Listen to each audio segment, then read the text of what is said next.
What's up everyone, my name is REDRUP and this is the It's Not a Phase podcast. On this episode I'm joined by As Sirens Fall frontman Mikey Lord to talk all about the band's new EP, Coming of Rage, working with producer Neil Kennedy, how the EP came about almost accidentally, the importance of image and loads more. Now if you enjoyed this or any other episode of the podcast and you want to show your support, there's a few ways that you can do that. Number one, leave a rating and review wherever you're listening to this. It takes just a few seconds and it really does help. Number two, share this on your social media, whether that be Instagram, Twitter, Facebook, wherever. Or number three, if you want to go the extra mile, you can pay a little bit each month to join the Patreon, and in return you'll get access to episodes early along with some other perks, or you can pick up some merch from the store. All the links to that and the podcast socials where you can follow us can be found at itsnotaphase.co.uk. That's itsnotaphase.co.uk. And now with all that out of the way, let's jump right into this week's episode of It's Not a Phase. What's up everybody? Thank you for joining me on this episode of It's Not a Phase, where I'm joined by As Sirens Fall vocalist Mikey Lord. How are you doing, man? I'm really good, thank you, mate. And how are you? Yeah, not too bad. Thank you for taking the time out of your day to jump on, especially so close to EP release. Bet you're really excited about that. I'm absolutely stoked on it. Yeah, thank you for having me. Yeah, no, it's we are getting there. Like I can't believe we're getting there. We are basically almost 2 weeks exactly away, and we played the show the other day, and people were talking to me about how excited they were that the show was in a couple of weeks, and I hadn't really thought about it like that yet, because I've been looking at that poster and that CD cover for like 7 or 8 months now. It's still registered in my head as this thing that's an eternity away. But yeah, it's looming in the best way. Yeah, I'm really excited about all of it. So the title Coming of Rage, why that title for the EP? That was the title of the last song that was written for it. And up until that song was written, there probably wasn't going to be an EP, or at least not now. There's always a collective release coming from us in some form or another. But we had the other songs done, and like we were just going to do singles for a while. And then this song came, and that was the title of it. And it's kind of about very much the same kind of thing as the last single that we released, Heaven, is about, which is sort of realizing you're growing up into a darker world than you thought you were, and being a bit pissed off about it, really, being a bit sort of resentful of how ill-prepared it can feel to sort of suddenly be thrust into big grown-up territory and be surrounded by sort of difficulties that you hadn't really anticipated, just about being a person. And it was kind of that song, as we were sort of going through everything together, suddenly all these 5 songs make sense together, because they're all basically about the same kind of theme. And we'd never done like a title track thing before. Everything sort of always had its own collective name.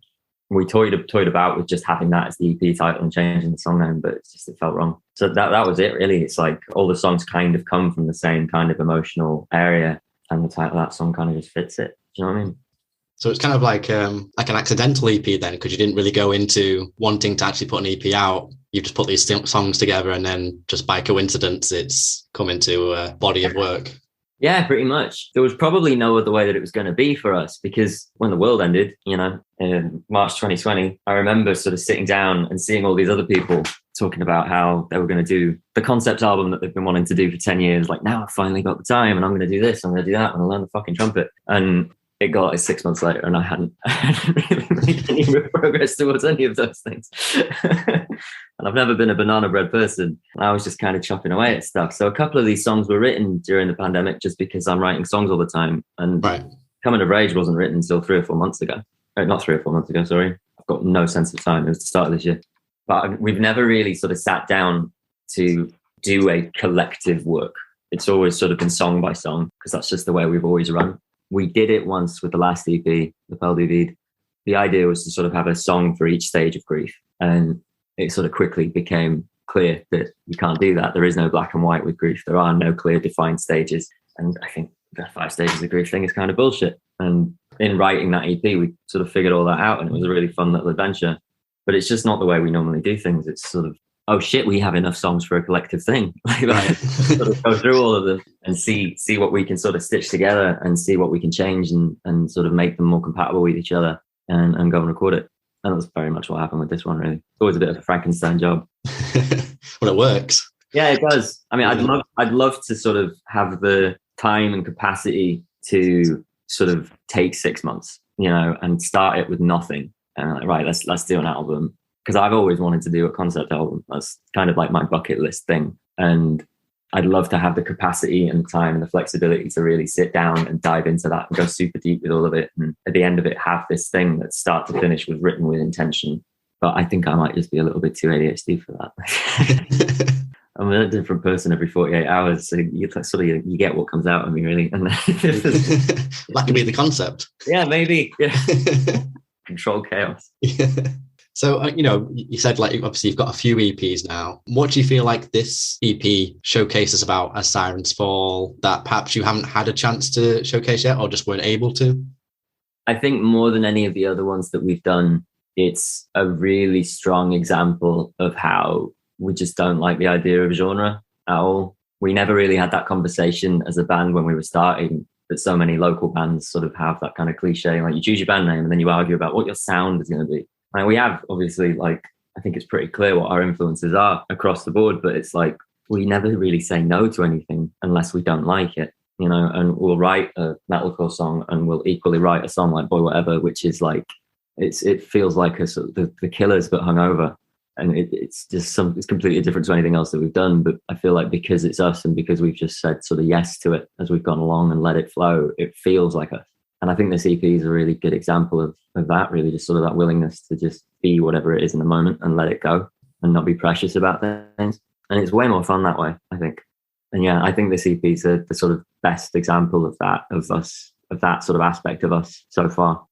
You touched on earlier obviously the massive elephant in the room, which was COVID. And obviously this is your first collection of work after these lockdowns happened and stuff.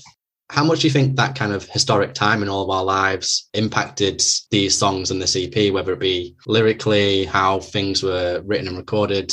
I think further to what I just said about sort of that willingness to just sort of be a bit weird and let things flow, I think that's the same across the board for a lot of people out there. And I think that's as a result of sort of spending 2 years with very little to do other than be introspective. I feel like a lot of people that I know finally got around to the things that they were putting off and didn't really think were fair for them, and finally got around to getting therapy and figuring themselves out a little bit. And I'm a completely different person now to the person I was before the world ended. And so many of the people that I know and love are too. And I think over that period, everybody just sort of got a little bit more willing to be ridiculous and louder. Yeah. And just have more fun. And then the world sort of opened up and everybody's kind of blooming and letting loose with all of it. And it's a really fucking exciting time for culture. I think everybody's just sort of a bit more willing to let shit go and try it, whatever it is that they were nervous of before, and be a little bit more ballsy with what they're making. And it's just exciting because people are doing stuff that's super fucking different now. I think it's such an exciting time. I think the UK scene right now in particular is the strongest it's been in well over 10 years. Yeah. And I think, it was a fucking awful thing, but I think the pandemic had a lot to do with that. Yeah, because people didn't really have anything else to do. They couldn't go out and do things or socialize, really, not properly anyway. No. I think that sort of forced introspection and having to spend time with yourself and figure yourself out a little bit and sort of reassess your life has turned people into, well, not turned people into anything, but pushed people into doing maybe what they've always wanted to do, but haven't quite felt able to. And yeah, that's why I think it's really exciting, because everybody's just being really loud. Yeah. Nobody's too cool anymore. Everyone's just getting on with it, and brilliant. And during that time as well, I noticed you decided to fully kind of like embrace and take a hold of TikTok yourself. And, you had a few videos that kind of went a bit viral. And was that kind of like an escapism for you, as well as kind of promoting the band a bit? Honestly, it was just a fun little project. Like, it was definitely, I am ADHD as all heck, and I've got a pile of medication just off screen. During lockdown, it was sort of like I would go from thing to thing, as always, but it's like it was much more intense because there's sort of I'm not distracting myself from doing something else with these things. And it kind of just became a little bit of a creative outlet that didn't really involve music at all. Like, I intentionally, for a very long time on it, did not even mention the band, because I kind of just wanted to just have fun with it, just mess about. It was an excuse to get dolled up and dress up a little bit and just be a bit silly, really. Because when I was a kid, I loved YouTube growing up, properly one of those. And I feel like this is kind of the new generation's version of that. Yeah. So, Amazing Phil and that whole gang is TikTok is kind of in that same realm for this generation. And it's just kind of an opportunity to be creative and have fun that didn't involve sitting in front of Logic and writing a sad song. Mix up a little bit. Yeah, parts of it just went a bit fucking bonkers, to be honest. And it's like I haven't touched it in ages, and people keep telling me like, you need to nurture that. Like that's such a cool thing. That's such an asset. Like you've got this big audience on there. I'm like, yeah, but it's not my fun project right now. It's not. Yeah. Like I probably should, but at the same time, I just kind of wanted to do it because it was fun. And I'll get back to it at some point. It's been months, I think, since I last put something on there, which isn't good. But it's just kind of how it goes, isn't it? Sometimes you come and go with things like that.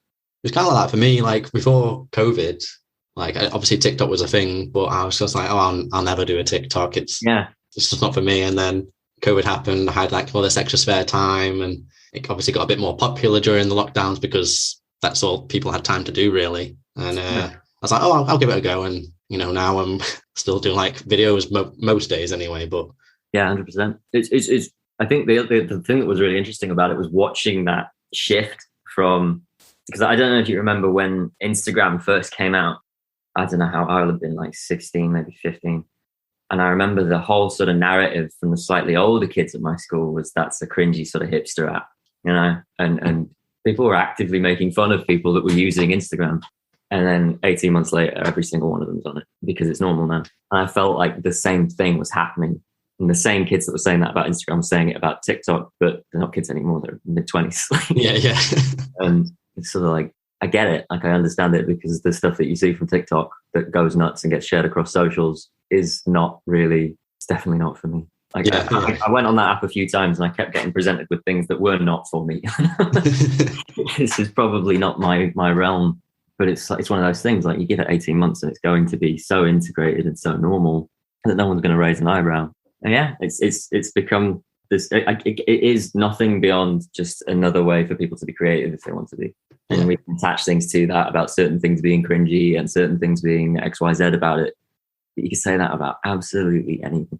And I was grateful for it to have that as a little thing to mess around with. Take your mind off the world that's on fire outside. 100%. Yeah. Make some memes about my chem. Can't go wrong. Yeah, exactly. Just a laugh. The idea of it sort of being like part of my work day. I'm blocking out my day. I need an hour and a half there for memes and dumb videos in the bathroom mirror. Yeah, we'll do that. It's just crazy that that's kind of like a job now. Like people literally get that kind of paid, and that's their job, just to do videos and make memes. And exactly. I fucking love our generation. Wow. So, I mean, going back to the EP, was it Neil Kennedy that produced the whole thing? Yeah. Yeah, we went with Neil. Yeah, I've got the songs out in front of me, actually, because the CDs landed yesterday. Yeah, Neil did all of those songs with us. And they were 4 of those were recorded during the pandemic. And then we went back and did Coming of Age, which is the title track, early this year. So it's very similar to the last EP, actually, in terms of the way that it was done. It was sort of in chunks, because it was still sort of a being careful kind of environment, But yeah, absolutely love working with Neil. It's a completely different environment to where we normally operate, because we're in Keighley in West Yorkshire and he's down in Southampton. And so it kind of feels like going on an adventure just to go and make the thing. And it's at the ranch, so it's kind of in the middle of nowhere, and it's just a really cool place to go and be creative. And Neil's always down for us doing ridiculous stuff and experimenting with things. And yeah, I love working with Neil. He's a legend, and he really gets it. And he takes the time to sort of figure it all out with us. And it's fucking brilliant. I love this record. I'm so proud of it. I can't wait for people to hear it. You put out a video for the track at Heaven as well, which is the latest single to be taken from it. And, at the end of the video, you can just kind of see how much, water has kind of flooded the room where you are. I can just imagine that was such a fun video to make. Oh, we've wanted to do the Rain Machine video thing since day one. And on the second EP we did, we had a song called Lily, and it was like this big concept video. And right at the end of it, we were going to do like a B-roll shot of just me on my own performing in the rain. And we had no budget for an actual rain machine. So we were going to chuck one of the boys up a ladder with a hosepipe in the night and put me in a field somewhere, and we were going to shoot it. And it got to like 2:30 in the morning, and it was the last thing we were going to do. Fucking snowing, and I was wearing a t-shirt that was already wet, and I just said, no, it's not happening. We have enough. And and there's been various singles since where we've been like, this is the one we'll do, and then another idea would come along. And then we were talking about the video for Heaven, and it was this, no, we're going to do it now. And we found Tank Space in Nottingham, and it was fucking brilliant. Like, it was just because I wanted to do that music video for so long, and getting to actually do it was brilliant, and ruining my Doc Martens and all of our instruments and everything. But they were so good, and the place was amazing. Like, it was, I've never actually sort of thought about the dynamics of how a rain machine studio would work, but it's like a sort of tarp pool that you stand in so that the water can collect and then sort of slowly pumps out and then goes back through. And it was warm as well. It was a dream. Always helps. Yeah. Like having a shower, basically. There's a great photo somewhere, actually, of our videographer, Joel, who was like, well, we need to get close-ups. Like, you need to get that sort of classic super high shutter shot of the snare being hit and the super close and all the droplets coming off of it and all that. And in order to get that, he needs to get in the rain with his camera on his gimbal. So there's this photo of him with his and Jason with an umbrella over Joel, and Bailey with an umbrella over Jason, and our photographer with an umbrella over Bailey, like this snake of umbrellas out. It's just ridiculous. But it came out so well. And it's sort of another, like, we've done a couple of them now where it's been sort of just a more simple, linear approach to music video for us. I mean, we've done, for this EP, we've done Dynamite and Boy Whatever and Heaven, and all of them have been low or no concept, and they've just been sort of stylistic. And it's been honestly way more fun to just kind of do it that way, because everything else that we've done has been very story driven. Some of them were just story and there was no performance at all, and they're really fun to do, but they're also a huge undertaking to do right, because it's easy to do something like that and have it come out rubbish. And I think it's easy to do something where you're throwing a lot at the wall and it just kind of can land messy. That's not to say that that's what's happened, but it's like, it's been nice to sort of just try and be like, well, let's just fucking let go of that and just try and have fun with it and think more stylistically than narrative and concept wise, and just see what comes out. And I think they're 3 of the best videos we've ever done. A blast to do. And it's the first time music videos haven't nearly killed me, because they always found a way before. So. Well, when you mentioned the hose thing for you, was it for Lily, you said? Yeah. You were going to do that. It kind of, when you said it, it reminded me of, what, in the video for All the Small Things by Blink, when they take the piss out of boy band, and there's actually a guy with a hose above Mark Hoppus leads up, coming off. Yeah. That was fully the fucking plan for this video as well, because we had next to the budget. And we found it. But yeah, I can't believe Tom's back. I didn't think I think in the last few months I kind of saw it coming. Yeah. But just for years and years, it's just been like, no chance. I think it was especially, I kind of feel sorry for Matt Skiba. Like, I do a bit. But at the same time, it's sort of like, he can sort of focus fully back on Trio now. And I get the sense that he might enjoy that a bit more. I don't know though. I don't know the guy. But I'm so surprised that Tom, I thought he got himself to a place where he was sort of a little bit too grown up for Blink. Too into aliens for Blink. Yeah. I wasn't going to say it, but yeah, it's fucking nuts. But yes, that shot with the hose pipe, that was our plan. That was one of the reference shots on the pitch for the video. Did you get tickets for Blink, or are you? No, God, no. We mortgaged his house. I got pretty lucky because I saw like people were getting charged for like maybe £200-300 per ticket. Mm-hmm. But I managed to get artist pre-sale. We got like free tickets for less than £200, which was crazy. That's nuts. I don't know how. Well, I know how, because Ticketmaster had that dynamic pricing thing. But yeah, I think it's just because I got there pretty early. It just didn't register that there was so much demand for it. But it's been so wild to watch that, because it didn't seem to go that intensely with the My Chem announcement. I mean, everything sold out like that, didn't it? But even the resales weren't that crazy money. It's just nuts. It's absolutely nuts. But I mean, maybe that's the sort of pandemic in action again. It's sort of 2 years of introspection for people, and you come out of it and suddenly you've got Blink-182 back, you've got Paramore back, My Chemical Romance back, and it sort of Class Heroes are back, Finch are back. Yeah, it's just nuts. It's sort of this massive resurgence of all of these bands that seemed to be either gone or beginning to sort of simmer down a bit.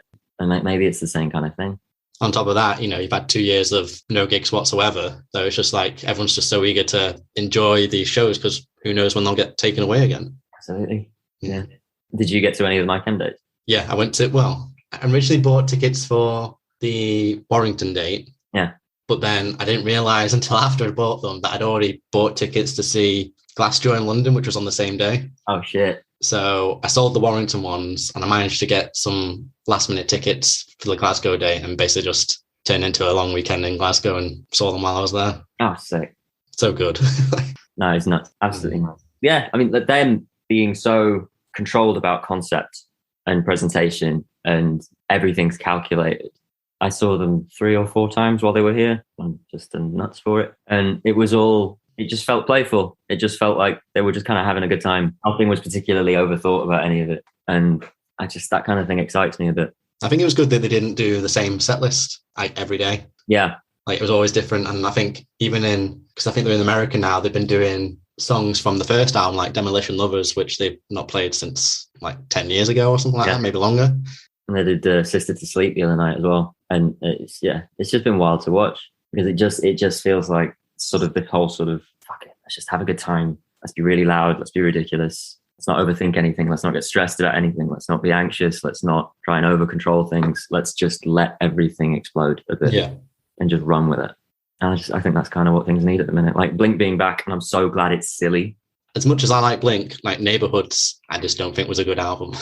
Yeah, comparatively, I agree with you. And like when I think of Blink, I think of dick jokes, and if that's not them anymore, then be yourselves, be sincere. Always, always, always. I'm so glad that it's silly. I think if they'd come back and I'd love them if it was like emo anthems, then sick. Yeah, I love those. But I just feel like everybody just needs to cut loose a bit.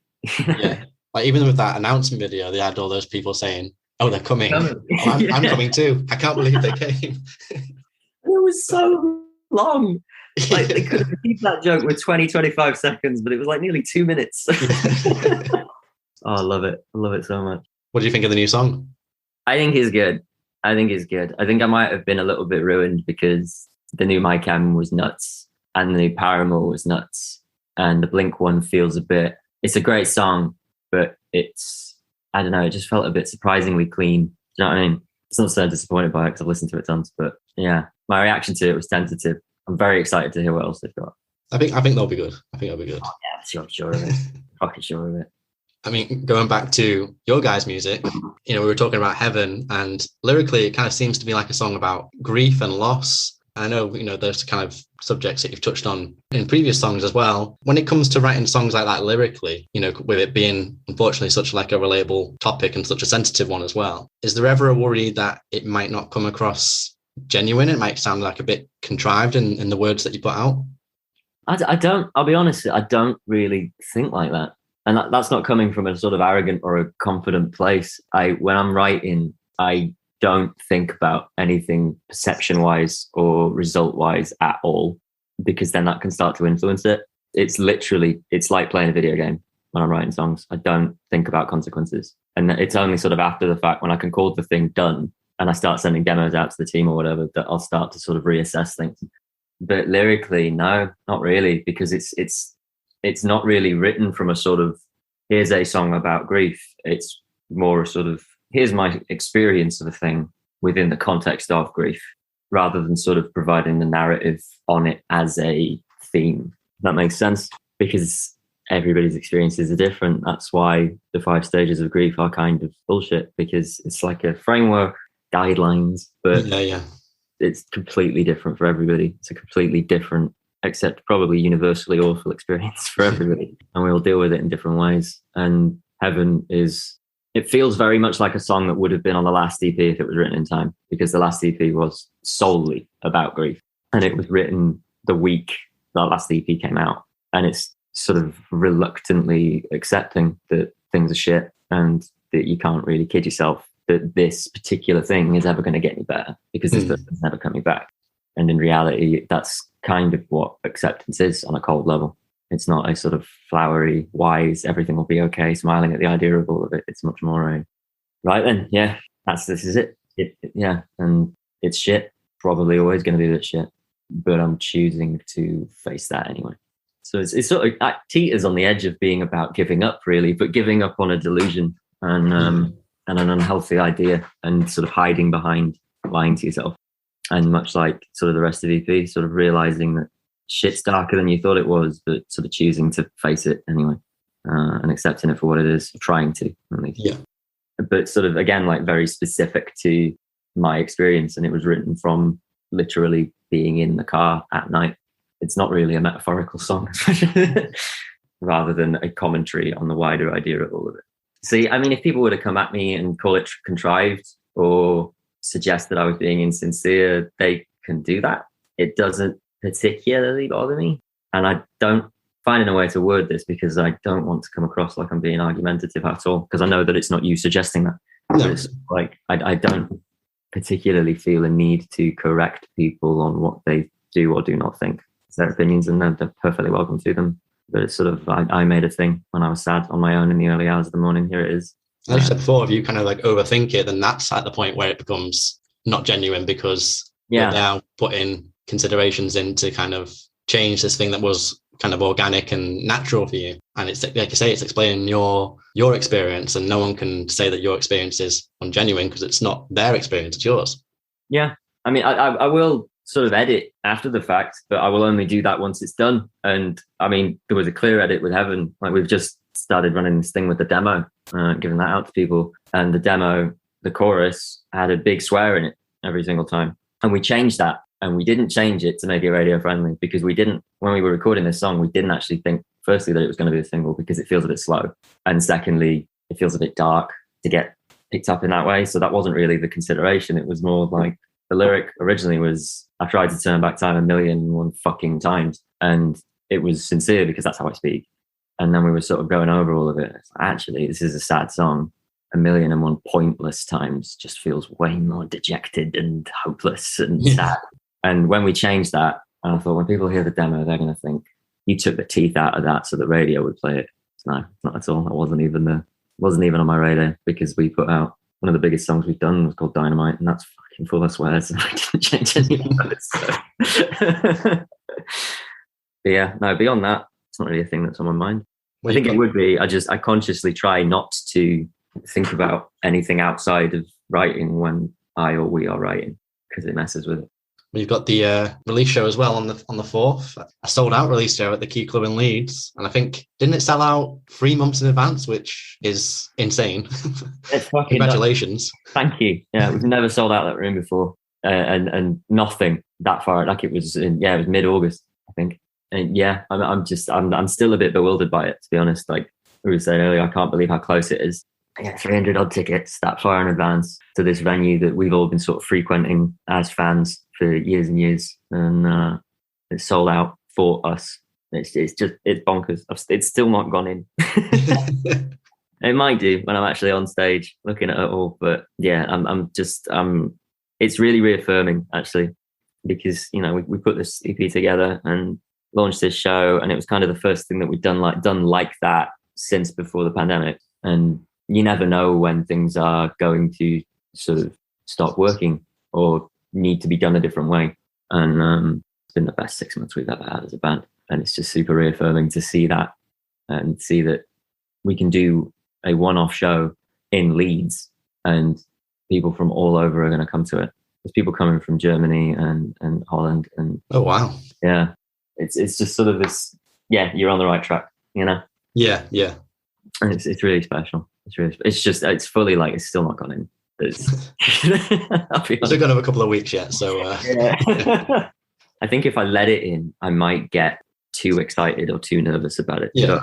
Maybe I have to kind of keep it in a relatively calm place, because otherwise I'm gonna get messy. Just wait until after the show and then take it in. Then I'll celebrate. Yeah. And I'll look like, oh shit, yeah, that happened. And speaking of gigging and touring, you recently supported Bacovi. How was that? That was a fucking blast. That was so good. That was at Stylus in Leeds. That's a venue we've wanted to play for years and years and years and years and years, and we finally got the offer to do it. And it was just fun. It was really, really fun, and just sort of a nice, really good crowd, really lovely people. Everybody on the lineup was really nice, and everybody working the show was really nice. And yeah, just it's one of those bucket list venues for us, because again, we've seen so many bands there, we've never actually had the chance to play it. And yeah, that's just a blast. It's a really good show. You mentioned earlier your previous EP. Now, I mean, I don't speak French, so I might mess this up. Is it L'Appel de Vide? Yeah. L'Appel de Vide Part 1. Yeah. Is there still plans to do a Part 2 at some point in the future, or is that kind of not being considered at the moment? Maybe. Yeah. I mean, it was originally written as, it was just called L'Appel de Vide, and it was going to be our first full length. That was the plan. And then we sort of sat down and we were like, Mikey, you need to be realistic. look at how much money we've got. How are we going to make this happen? All right, well, we'll do 2 EPs then, and we'll call them Lapel de Vie Part 1 or Part 2. That's sick. That's a plan. So we set off on doing Lapel de Vie Part 1. And by the time it was sort of, we were into releasing it, like, I'm sick of all these other songs now. We're going to park them now. And maybe it will be like a sort of Anthem Part 1 situation for a very, very long time. Maybe there'll never be a Part 2. Maybe it'll never get revisited. Maybe it will. But I quite like that that's where it's at. And sort of open-ended. Yeah, I could pick it up and play with that again if I want to, but at the same time, I don't need to. Yeah, that was why. Like, it was going to be an album, and then we were going to split it into 2 EPs, and then it got around to releasing the first of them. We hadn't recorded any of the rest of it yet. Actually, you know what? I want to do something else now. Yeah, like you say, you can always return to it. Like, bands do it all the time, don't they? Yeah, exactly. And at some point, the time will be right, and it'll feel sincere to do it. I don't want to do it because it feels sort of necessary. Yeah, because that would then return to what we said before about not being exactly being contrived. Yeah, it'll ask to be finished at some point. Then we'll look at it. When did As Sirens Fall begin? Was it 2014? Yeah, we started playing shows together in 2014. In fact, it was, God, yeah. 8 years now. Yeah, because we were all in different bands, all based around here. And they all kind of disintegrated at the same time. But we'd all played shows together. And it was just one of those where it sort of, people rang each other like, oh, I know this guy who can sing. I know this drummer. And we rented out a room at a business centre. And we were there for like 6 months just writing and getting to know each other a bit, really. Because outside of sort of playing a show together every now and again, there's not really and you sort of build that. And it just really clicked and it really, really made sense. And we spent that 6 months just writing and thinking about things and trying to work out what we were going to do. And then the following year, we did like 150 shows and then went and did our first EP with Ramesh. But we were sort of really intense about it. Like that first 6 months, we didn't book any shows for that first 6 months. We didn't do anything. The first photo shoot we did was all silhouettes because we didn't want people that liked our older bands to sort of jump on it yet. Right. Ready. God, fucking 2014, that's nuts. I mean, in that time, you've obviously put out quite a bit of music, but also there's been, a few lineup changes. At one point you were a 5-piece, at one point you were a 3-piece. Obviously now you're a 4-piece. And over that time, it seems like the kind of like image of the band as well has become a little bit more integral as the years have gone on. How important is the image of the band for you, do you think? I go back and forward on it, as I do with anything. It's always been a bit transient. And like we've found on the lineup thing, I think we've found a dynamic now that really works. I can't see us changing anything now. Touch wood, nobody runs off. I love the way it is now, and we all love each other very much. And there's never been any bad blood with anybody. It's just sort of how things go and life happens. Like it's like we've been doing this since 2014, and there comes a point when somebody needs to reliably be able to pay their electricity bill. And on the image thing, it's we've gone back and forward on it. Like we started off, we were very much a t-shirt and jeans band at the start. And then we had this uniform and it was all black denim and patches. And it was like that for years. And that felt really good and really refreshing to do because none of us had ever done anything like that before. And nobody sort of around us was doing anything like that either. And it sort of felt good to feel like a bit of a gang. And yeah, it was just sort of refreshing to do that at the time. But it became almost like a crutch, if that makes any sense. Like, what are we going to wear on this tour? What do you want to do for this music video? What do you want the vibe to be? What's the color scheme? Oh, no, it's fine. We'll just go black denim because we've got the uniform and we can just like that. You know what I mean? Yeah. And eventually it got to a point where it's like, no, we're just killing that now. Let's just stop it and see what comes out of us. And we messed around with things for a while and we actually worked with a stylist and sort of figured out a way for each of us to be loud and expressive in a way that each of us individually is comfortable with and wants to do and wants to play with, but have it work as a unit so that we can sort of keep things interesting. And because I can't write the same thing twice now. I get so bored so quick. And the boys are all the same. And it's one of those things where it's just sort of like at some point you switch up after being a little bit introspective for a while and want to play and just kind of have fun with it.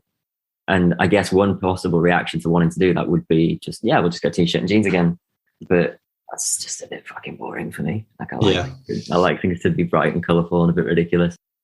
And if the boys wanted to go t-shirt and jeans, that's fine. There's no hyper control over any of it really anymore. it's considered, and we'll talk about it before a show, but only to the point of like, oh, are you wearing your black and yellow stripy tee? Okay, well, I won't wear mine then because we're going to look like wasps. Yeah. Wear yours and I'll Not wear vibe. Yeah. That's the extent of it. Do you know what I mean? We don't really go deeper than that. It's kind of each person's remit. As long as we look like a unit and look like we belong together, then run free and have fun with it. Yeah. I mean, it'd be a bit strange if, you guys all come out in your outfits now, and then one of the other guys comes out and I don't know, like a whole football kit, maybe. I don't know. That's legitimately a discussion that we've been having on and off, but because Jason's so big on his rugby, and he's like, he really wants to play a show in a rugby shirt. You can, but we need to figure it out against everything else, because it's just going to be clashing. Yeah. Oh God. Yeah. But you're right though. I do think it's important. I think it's really important, because it's all of that said, completely independent of all of that, is I think people can forget that you're in a band, or you're making music, or you're putting on a show. That's what you're doing. You're an entertainer, you're putting on a show. And there's an element of visual spectacle that you kind of have to keep in mind. Even if you are in, a old school hardcore t-shirt and jeans band, you are thinking about visual spectacle when you're spinning that guitar around your neck, when you're trying to kick people in the throat. That's visual spectacle. You're putting on a show, it's the same thing. So you can have fun with it and find a way to do it in a really, really sincere way, but also consider how good of a show that is, and what it's actually like to watch and look at for an audience, and keep it fun. It's kind of branding as well. Like let's say someone doesn't remember the band's name, but then they can just say, oh, it's the one where the guy is wearing like a black and yellow stripy shirt, whereas they can't say, oh, it's that band where he's wearing a black t-shirt and black jeans. Okay, yeah. So you've mentioned 500 different bands now. So. Exactly. There's so much to it. And I think it's a thing that people, especially sort of on a more local level, it's almost a bit taboo. Like the number of times that there's been a mean guy in a pub that's told me to spend more time on my music than my eyeliner. And it's like, you're the cliche by saying that. You know what I mean? Like, I've already written the song. That's done. It's out now. I have time to do my eyeliner. Not like mutually exclusive. It's not one or the other. And I think it kind of comes from that sort of slightly uncomfortable place where it's like, I don't know, if you should always be talking about the music and only the music, and that's the only important thing, and everything else is secondary, and all of that kind of rule that people seem to have, and I don't believe in it. Like if we talk about like aesthetics in rock and metal, it's always been there. Like, look at Slipknot, look at Kiss, look at Mychem, look at Ghost. Yeah. Imagine if Slipknot didn't come out in a boiler suit and masks. It'd still be a great band, but I wouldn't remember their show. It would be like going to watch a session band play. 9 of them. Yeah. In kegs with baseball bats. Yeah. But that again is part of the show. It doesn't need to be a keg with a baseball bat. That could just be a timp drum. It could be a sample, but it's a keg with a baseball bat because it's part of the theatre. And like even all the way down to just sort of fairly middle of the road stuff, a leather jacket and jeans band, that's still an image. That's still an aesthetic. And there's a reason that stuck around for so long. There's a reason that so many bands stick to black and rotate colours around it. And it's because I think people's sort of first access point when they're young is visual. Yeah. There's something pretty about the thing that excites them. Like that's how I got into Mychem. It was the Welcome to the Black Parade video. And it wasn't the song as much as it was the aesthetic and the visuals of it that drew me in. And I watched it over and over and over again so many times when I first saw it. And I was the same with Green Day and their aesthetic and all the blacks and reds of American Idiot. I remember that coming out. And it's the aesthetic that grabbed me first and kind of lured me in. And then I fell in love with the music. If it was just t-shirt and jeans, I don't know if I would have bothered clicking on that video on YouTube. Exactly. And like you could write the best song in the world, but if you don't give a reason for people to listen to that song, then what does it matter? Yeah. And ultimately that's the point of the music video. Yeah. Yeah. I love this stuff. I find it really interesting. Because there is on the one hand, it's like, well, you should let the music speak for itself and all of that. Yeah, absolutely. Absolutely. That's what releasing the music is for. Yeah. But if you're doing a music video, then if you're all going to let the music speak for itself when you're doing a music video, that music video is going to suck. It's going to be very boring. Yeah. There's only so many times you can have a band playing in the middle of a forest. Yeah. Or a corner of a warehouse or a corrugated iron door. Yeah. Yeah. That's what people don't understand as well. Like, as much as you can think it's, music is art, and it is, but it's the music industry, which means it's a business, which means there's marketing, there's branding, there's promotion. And if your band this band that you enjoy isn't popular and doesn't get branded properly and stuff, they're not going to come and play shows where you are. You're not going to see them live, and they're not going to make more music that you want to listen to. Yeah, it's an industry. You're right, and the thing that the music industry is about, the thing that it's named after, isn't the thing about it that makes any money. And that's the other thing that people get caught in their teeth a little bit. I think, it's you boil it down to a really cold-blooded, practical point of view. The sort of successful mid-tier bands these days are, I mean, I wouldn't go this far, but to be intense about it, it's like you are a t-shirt company that happens to make music in terms of your actual financial turnover. And that's a sad fucking sentence. But is it any different to what Game of Thrones is? Because you don't have to pay up front to watch Game of Thrones. It comes out on the telly, which you're already paying for, just like you're already paying for Spotify. They make their money through merchandise sales and ad placements and God knows what else. And it's just, that's the way things have gone. And if you want to survive in the world as things are moving forward, like Lars was right, you sort of have to adapt, and you can't moan about it, and part of that is finding creative ways to navigate all of it. And that can be really, really fun, I think. Yeah. And one of those is to mess around with your image and have a really good time with that. And like I said, we could have gone t-shirt and jeans and it would have been fine, but it's not who we are, and it wouldn't have really been sincere.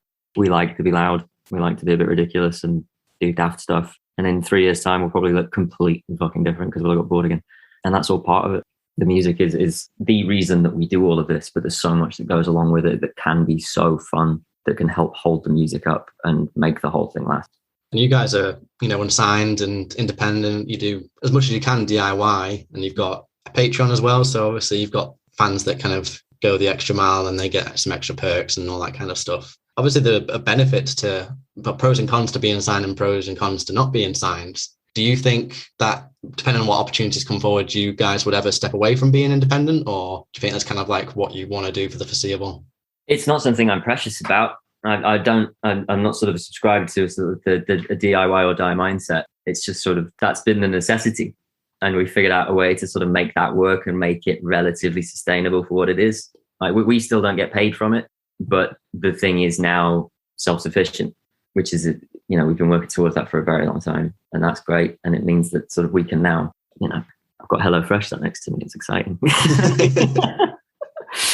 Yeah, speaking from the point of view of somebody that hasn't been signed, I couldn't tell you what the pros and cons would be, but it's certainly not something I'm precious about. And I think if someone came knocking and the sort of right kind of conversations were being had and the right things were on the table, then yeah, 100%. I'd want to do an album at some point, and I would like to do that with label support.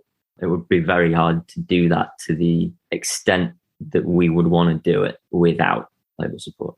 That might come along. It might not. We'll see. We just keep going. We're quite happy to keep going because we love what we do, and we're not precious about being independent or not being independent. It's been an out of necessity thing, and we're working with Steph, our manager now, who's been brilliant, and we love her to bits. And it's sort of a team around us slowly building, and that having that sort of group of people that really like the music and really like the project and really get it, and that I'm precious about that. But I'm not particularly precious about any sort of ideals of labels versus not and any of that. Yeah, we'll see what happens. Yeah. Well, last year you guys did at Christmas, you did a cover of Last Christmas. Put your own little spin on it. Are you going to do a festive cover this year, or are you not going to? Oh, we will see. I mean, when I did that one, I was so happy with it, but it was finished like a week before it came out, and we did a show and we all got ill. Was that COVID? Was that one of the COVID times?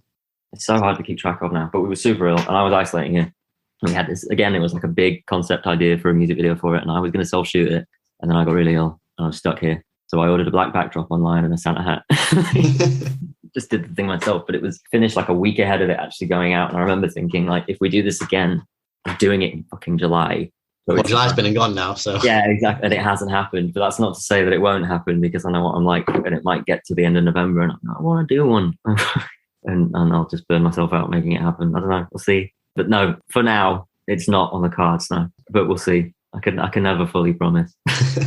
Well, what else is planned for the rest of 2022 and 2023 so far? Well, our new EP, Coming of Age, is coming out on the 4th of November, paired up with a release show in Leeds. And then we've got, next week we're doing Monster Fest up in Scotland. And in December, we've got a show with one of my favorite bands ever, Lost Alone, in London. And then we've got a few things in the new year that we haven't announced yet. And yeah, we just keep rolling. And there's always more to come. The engine's always on. Well, it all sounds super exciting. I'm looking forward to seeing what this EP does for you. I've listened to it a good few times, and it's great. So you should be proud of what you've done. Thank you so much, man. Before I let you go and enjoy the rest of your day, have you got any final words, anything else you want to say or plug? Yeah, the new EP is coming out on the 4th of November. We just put out a single called Heaven Spat Us Back Out. And if you haven't heard that, it's out everywhere. It's on YouTube. I say that because I love the music video very much, and I would like people to go watch it. And you can pre-order the CD, and all the merch is on there. And 4th of November, coming to Rage Day. And we're fucking back at it. It's wonderful. Put it in your diaries. Yeah. Yeah, in your diaries. Well, thanks very much, Mikey. Yeah, I really appreciate the time. Enjoy the rest of your day, and take care. Thank you, mate. Bye. And that's it. Thank you so much for listening. If you enjoyed the episode, please consider supporting the podcast in any way that you can. We have a Patreon where you can get access to each episode a week early, along with some other perks, a merch store, or you can leave a review wherever you're listening to this. You can also follow me on social media or subscribe to the newsletter where I'll send out each episode to you via email, along with regular playlists. All this can be found at itsnotaphase.co.uk. That's itsnotaphase.co.uk. Thanks again for listening, and remember, it's not a phase, it's a lifestyle.